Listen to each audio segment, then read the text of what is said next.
संतोष देशमुख यांची हत्या झाली त्यावेळेस जे आरोपी होते त्यांनी कोणते हत्यार वापरले होते? 41 इंचाचा गॅसचा पाईप वापरला आहे, त्याचबरोबर एक लोखंडी फायटर वापरला आहे, एक लाकडी दांडा वापरला आहे, तलवारी सारखं एक वेगळं शस्त्र वापरलंय, त्याचबरोबर 4 लोखंडी रॉड वापरले, तसंच एक कोयताही वापरला.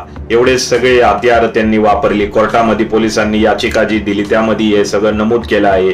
एक निशस्त्र असणाऱ्या माणसावर हे लोक एवढे शस्त्र घेऊन मारहाण करत होते आणि त्याचं चित्रीकरणही करत होते. संतोष देशमुख यांना तर मारायचंच होतं कोणत्याही परिस्थितीत.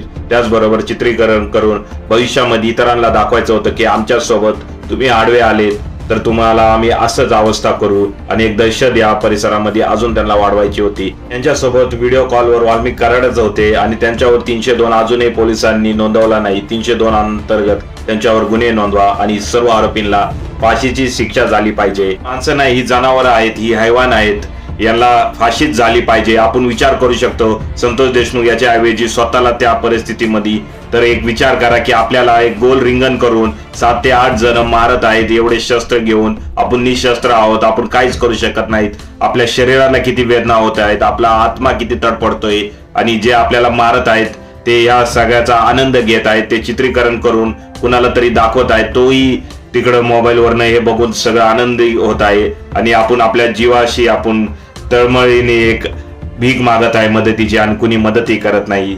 अशी या परिस्थितीमध्ये तुम्ही विचार करू शकता हे नराधम कोणत्या काळजाचे असतील, हे जनावर असतील की हैवान असतील. आणि या अशा घटनामुळेच आज म्हटलं जातं की बीडचा बिहार नाही झाला तर बीड हे बिहार पेक्षाही पुढे गेला आहे.